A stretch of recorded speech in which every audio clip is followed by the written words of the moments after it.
So you just wanted to be along for the ride. You didn't care what you did there. You just wanted to be part of the company and part of the growth journey. And I think it's where I really found out what best looks like and how to do things well.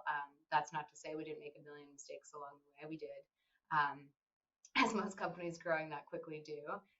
But it was just a crash course, daily humbling experience of how things are done well, how the fundamentals are done well.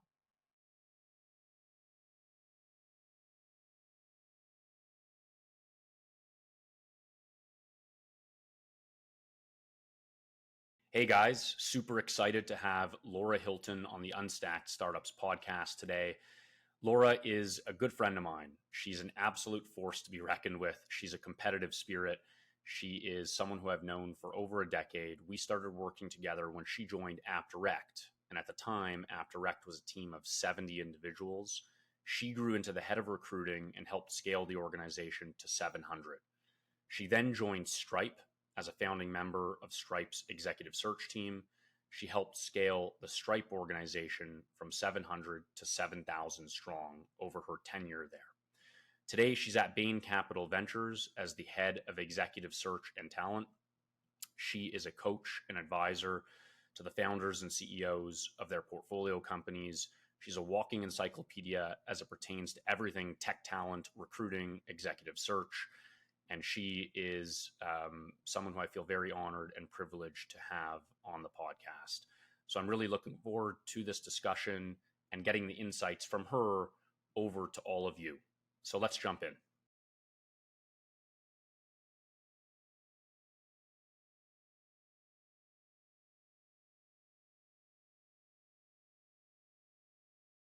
Laura, I've known you for quite some time now.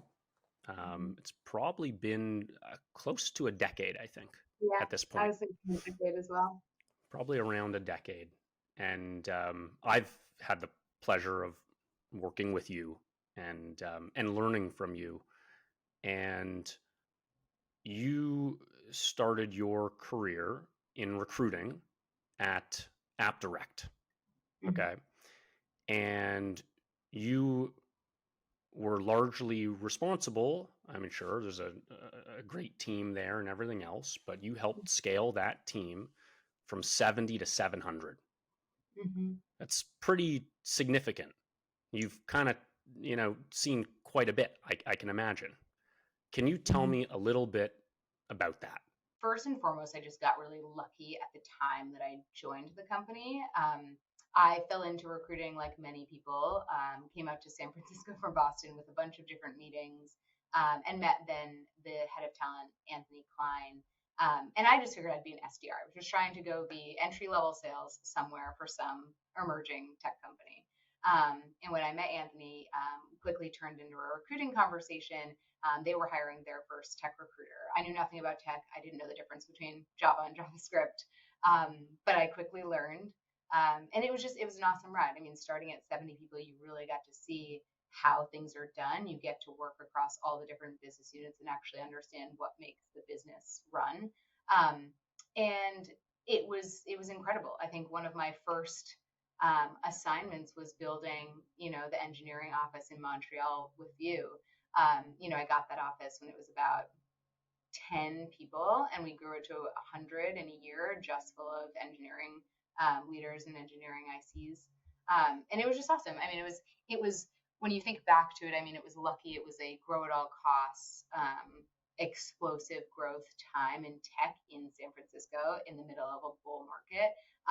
And I think about people that have to start their careers now, and I just feel like that was just like a really lucky time to start and to cut your teeth and learn. As much as it was so explosive, right, in terms of the growth, and part of that is due to the macroeconomic period at the time, right? But, getting those hires right so that they attract incredible people around them was so crucial.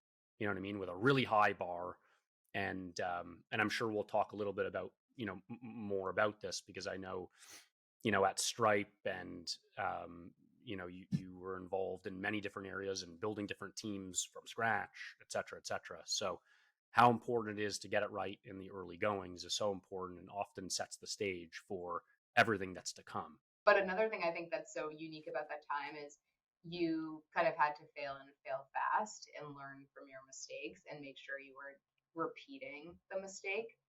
And we were luckily in a fortunate company and position to be able to do that. Yeah.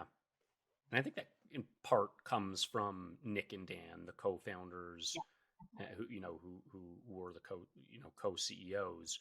If you think about both of them right now, Mm-hmm. and we both worked closely with them, um, is there a superpower that they each have that comes to mind? Are they, yeah, that enabled or helped or didn't help as it pertains to recruiting and attracting talent? Yeah, I mean, I think back to even my interviews with them. I mean, I joined so early that they were interviewing pretty much everyone still that joined. Um, and the excitement and energy that they both had for what they were doing and building was so contagious that, and I find this a lot with even my work now with BCV and spending time with tons of different founders. You can't replace that. You can't replace that energy and that enthusiasm and how much it trickles down to the rest of the organization. Um, it's a huge theme in all of the career moves that I've made is finding founders and CEOs that are just incredibly passionate about the company, but also passionate about talent and how big of a role talent plays in the rest of the company's organization. And Nick and Dan are no different. I mean, we had the amount of conversations we had about how we keep the bar high and why it's so important and why this matters down to it doesn't matter if you're hiring, the VP of engineering or someone to run the front desk. It doesn't matter. I mean, everyone is a piece of that culture, and they understood that and they cared. And I think one of the things that enabled us to be so successful is that they were like trusted in the talent team and trusted the work that we were doing, which enabled us to move much faster in a time that moving fast was quite important. So yeah, their superpower is just like the sheer level of excitement and being able to share a vision when it's hard. I mean, emailing a candidate from a company that not everyone has heard of versus emailing a candidate from Stripe, you're going to get a different response rate. But getting those people in the door is the most important. And then as soon as you introduce them to Nick and Dan, it's like, of course they're going to talk to us. When the team was 100 at AppDirect, or even 600 or 650 or 700, I think one thing that stood out to me about both of them, and really, to tell you the truth, anybody on the leadership team, as it pertained to recruiting, if at any point it ever made sense to get them on a call, it was like drop everything and get on a call with a great candidate. No matter where they were getting on a plane, they were in the town, it didn't matter. It was always so important, at least I found, to treat candidates like they are, first and foremost, obviously humans, and create an amazing candidate experience. And, maybe the analogy as it pertains to sales is like, it's enterprise sales. Like it's all hands down, roll out the red carpet. You know what I mean? I think one of the biggest takeaways from that point is you want the candidate to want to be part of what you're building, regardless of if they are a right fit for the role. I think, and I think the small things and doing the small things well goes such a long ways. I think what a lot of talent teams and coordinators can either get wrong or incredibly right is actually like caring about the human element and understanding who's coming in to interview. And I think Nick and Dan did a great job of that too. So, Laura, from all of your time at AppDirect and seeing the scale that you did, what would you say? I'm going to put you on the spot here, if that's all right. Mm-hmm. What is your key learning from your time at AppDirect? Yeah, it's a good question. I think when I think back to all the time that I spent there, and I always tie back the work that I did to the company's core values. And I think that's a big reason that people join companies is they believe in the mission and they want to be part of something and they understand and abide by the core values. And one of those was answer first. And I love this. I've brought this into every career move and journey that I've had. I mean, I think it's even part of my like home life as well. Is answer first, and I think there's a part of that that the message is, hey, be curious, ask good questions, but make sure when you're asking good questions, you have thought through what an answer could look like. You might not have all the details, you might not have all the answers, it might not even be right. But I think what they were encouraging you to do is come with your thoughts, come with your curiosity, and come with an answer that you think might be a viable way to start a conversation or to solve a problem. Laura, after AppDirect and all the great work that you did there, you joined Stripe at a time when the company was around 700 in terms of headcount. And over the ensuing handful of years, you saw Stripe scale from 700 to 7,000. Is that around that number? Is that correct? Yeah, that's right. Yeah. So, and for a bulk of that time, you were the founder or a founding member of their executive leadership team, which Stripe is very much renowned for hiring incredible talent Mm-hmm. in tech circles and not in non-tech circles. Mm-hmm. What can you say about that experience? What what was that like? Yeah, I mean, I'd like to say that it was, AppDirect was a time where I like got to do it all and do it really quickly. Um, and I wanted to join a company that was best in class, that did everything really well. So I took everything I learned and like brought it to the next level and saw what's the best way to interview a candidate? What's the best way to calibrate, score candidates, understand how like an interview framework works, rubrics work. There was just the emphasis on how meticulous Stripe was about the foundations of our craft, regardless of engineering, product, recruiting, it didn't matter. There was just so much emphasis on that. And that translated into everything that we did. So you just wanted to be along for the ride. You didn't care what you did there. You just wanted to be part of the company and part of the growth journey. And I think it's where I really found out what best looks like and how to do things well. That's not to say we didn't make a million mistakes along the way. We did, as most companies growing that quickly do. But it was just a crash course, daily humbling experience of how things are done well, how the fundamentals are done well. At the beginning of a search, Mm-hmm. you're going out, you're looking to hire a head of revenue or a CRO or whatever the role is, how Mm-hmm. important it was even before you actually went out to find candidates and interview candidates. At a high level, can you tell me a little bit about that, being prepared before the search actually starts? Oh yeah, I mean, I think I had never seen anything like this before joining, but the amount of upfront work and calibration, not only with what are you going to market for and what are you saying about what are you going to market for, as well as is the team calibrated? Does everyone know what their interviewing focus area is? Is everyone on the same page? Like, why is this role even open, or why do we need this? What gap are we filling? How does this position fit into the org?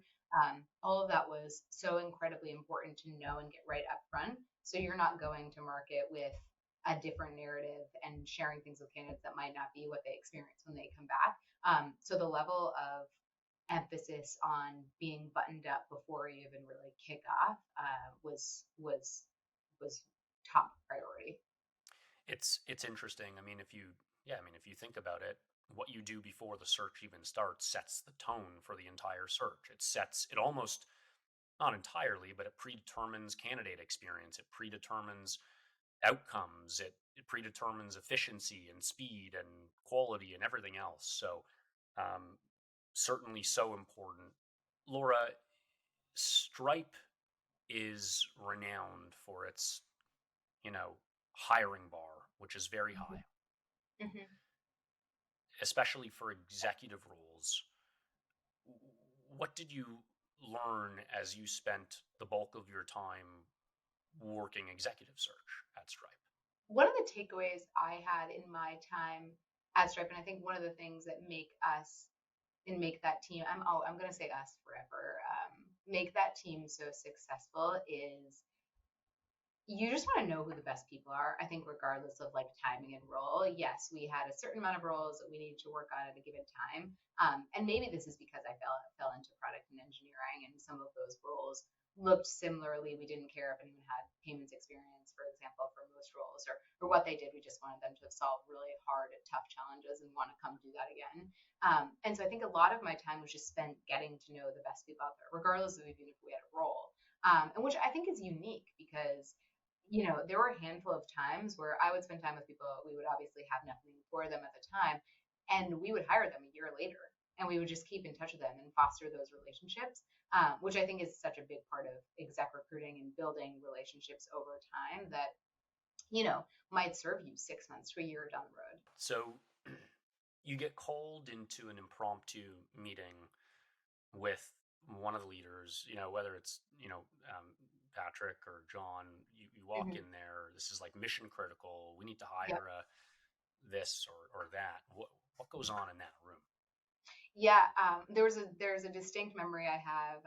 We were in the payments org, and I was brought into a room with Patrick and David Singleton, our CTO, and they were whiteboarding feverishly about some missing hole within the payments org and how it was going to fit into this and this. And honestly, speaking a language I did not comprehend or understand, but just being able to be in that room and be a part of that conversation was super transformational for my experience at Stripe. And obviously, I left that room thinking like, after taking my feverish notes and making sense of them all, and going back and talking to my team about what I heard and what do we think, and is this the type of profile that we think we want to look at?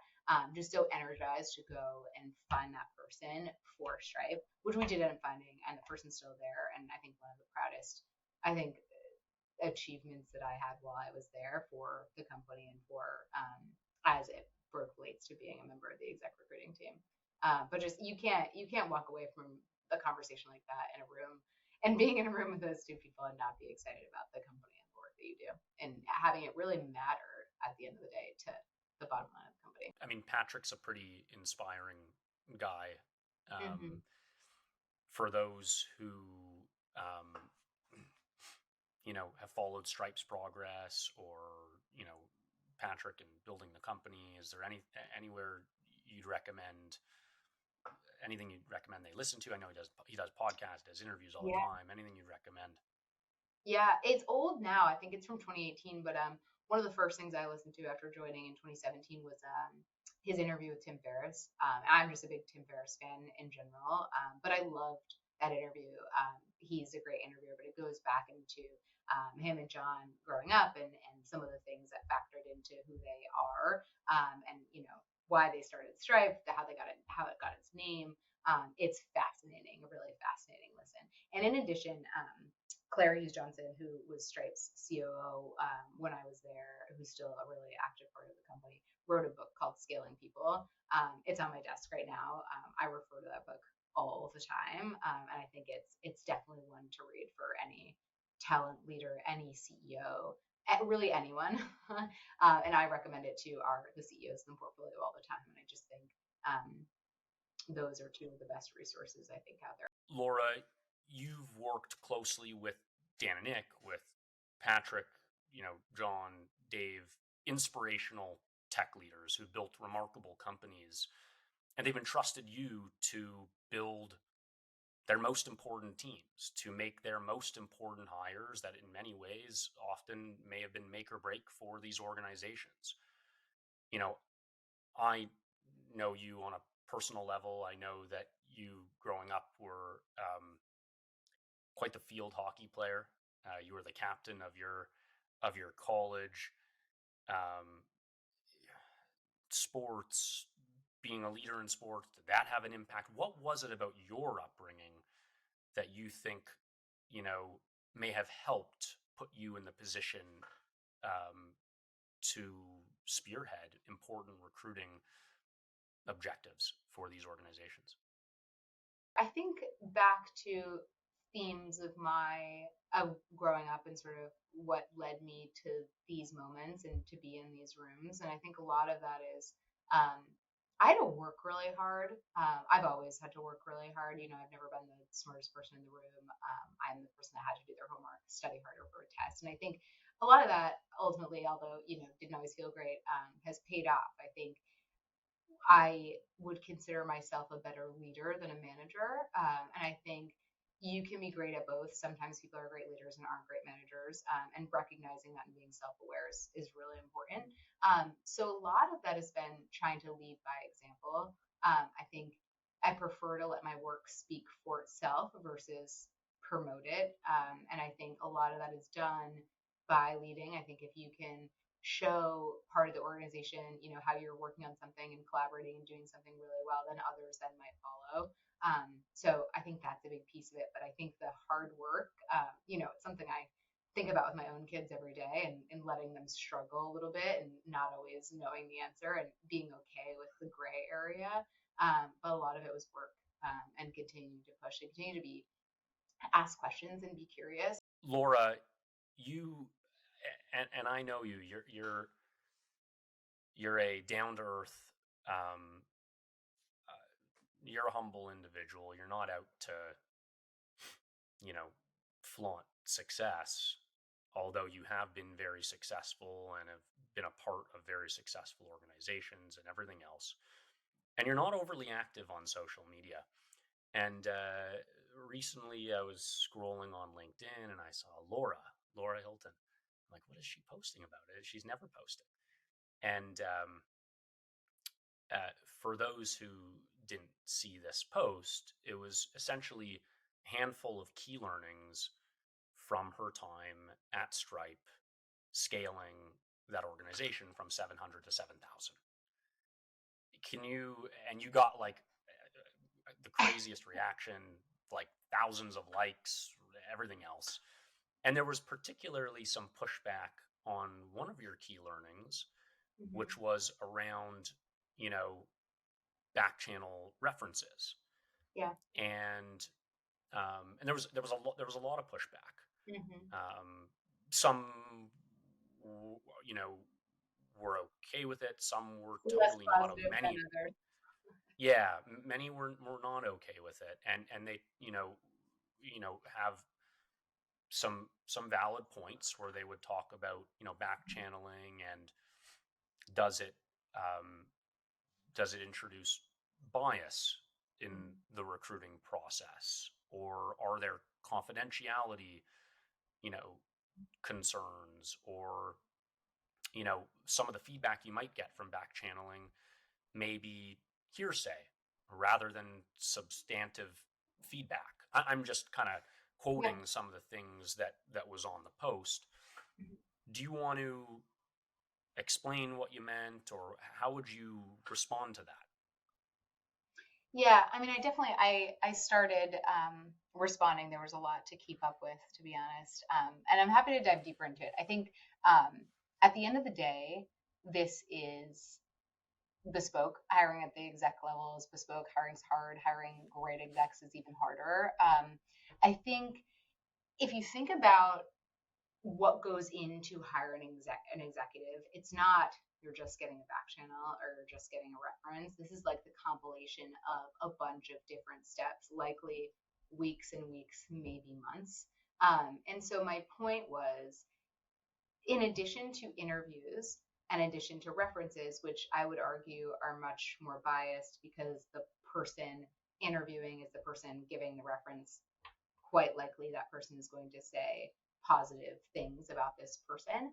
I think what you get from a back channel is just a very small piece of the picture that a candidate has, and can tell you about how they might be successful in this next role. And I think what we try to focus and key in on in every back channel that I've been a part of is, we want to set this person up for success. So tell us where their blind spots are. I mean, everyone has them. Not everyone is going to have a positive review from everyone they've worked with, but likely in addition to all the positive stuff, let's know maybe where they spike a little less. I mean, maybe there's an exec that needs to be fully execution oriented, and they maybe the vision isn't as important in this role, and maybe that's what comes up in the back channel. It's like they're a little weaker on the vision, the strategic orientation of like where we need to be, but execution, they are there, they do it. This is their bread and butter.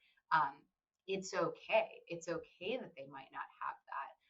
And it's hard to tell that from a reference, right? Because you're going to get just the positive picture. So all I think there was so much taken sort of out of context, which to be fair, it's hard to give the context given how bespoke exec recruiting can be and exec hiring can be. But I think the point of the feedback is like how someone has performed in a previous job is a pretty good indicator on how they will perform in a next job. And understanding not just the person's positive attributes, but the person's areas that they might spike less on, or they might need a little coaching on. Like the more you know, the more you're able to set that person up for success. So, Laura, do you feel like the pushback that you got was valid? Was it reasonable? Do you understand, Mm-hmm. or could you empathize with some of the points that they were making? Yeah, absolutely. I mean, you can only say so much in a LinkedIn post, right? I could probably write, a whole post of its own or a blog or something on why I think this is important and all of the drawbacks and why you can only do it in a certain context. I think I did respond saying you can absolutely not back channel where someone is currently working. Like you would never do something to jeopardize a candidate. And I think that was brought up as Sure. well as one of the pieces of pushback. And it's all context, right? And I think at the end of the day, I think about it the same way I think about investing. Like you wouldn't invest in a company without doing diligence because that's a big bet. Hiring a wrong executive to an exec team is really detrimental to it can be really detrimental to the company. I've seen it. We haven't always gotten it right. But I think the more diligence you can do, the better informed you'll be about that candidate. I think that felt cut and dry to me. But I completely agree. I think a lot of those points made were valid. I think it was context. I don't think, I didn't give every piece of context needed to someone that maybe has never done exec recruiting before or someone that isn't as familiar with the subject matter. You've seen scale from 70 to 7,000, and now you're at Bain Capital Ventures, a very reputable firm. How has your past experiences helped you in your role today? What are you doing at Bain Capital? Would love to hear more. Yeah, I think when I first met Leslie, the talent partner at BCB, I was just so intrigued by what she was building and doing. So this opportunity felt super unique, but in no way was I planning to leave Stripe. I loved what I was doing. I was feel like we were just getting going. We'd still had tons of work to do. Our journey wasn't done. But what really drew me to BCB was I get to do this for a bunch of different CEOs, a bunch of different founders, and help companies that don't have a 7-person leadership recruiting team in house. And I think that's the part that continues to give me energy is spending time with our founders, thinking through bits and pieces of that journey, whether it was 70 to 200 or 500 to 2000, and drawing on all of those previous experiences, the good, the bad, the we did well, we did less well times, and being able to share this experience with founders is a part that energizes me every day and feels like we really have something to value from a platform perspective to our companies that we onboard at BCB. No company is the same, no CEO, no founder is the same. But if you had to, if there was one constant theme or piece of advice that you find yourself giving to the leaders of these different technology companies that you help, what might that be? Yeah, it's such a good question. And because my focus is in talent, specifically leadership, exec talent, so partnering with these founders, thinking through maybe it's their first head of engineering, maybe it's their first CRO, they're up leveling from their VP of sales for someone to run every part of go to market.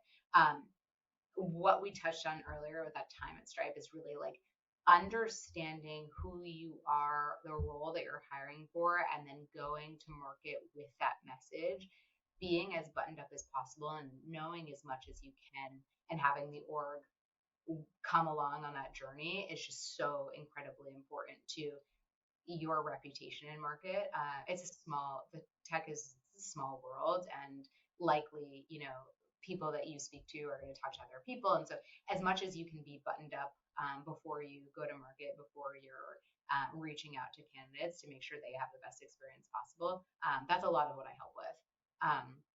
And just making sure, they're feeling really good about their narrative, their story, and how they're going to sell it before they go and sell it. I find sometimes there isn't enough emphasis at the beginning of a process before the search even starts, in mapping everything out and making sure everybody's aligned. And I think it's such great advice for anyone in tech going out and hiring an important role, even not in tech. You know what I mean? So I think that's great. Laura, is there any parting words that you have for the audience? Anything you feel you want to touch on one last time? No, I think there's something to be learned at every stage in the journey. And I think one of my key themes is curiosity and asking great questions. I think asking great questions is something that can be developed over time. And I would say, I wish I asked better questions. I wish I was more curious early on in my career, and definitely took longer to get here. So if I could leave that with anyone, it's just be curious, ask more questions, dig into things. Don't just accept an answer because someone says it's, the truth.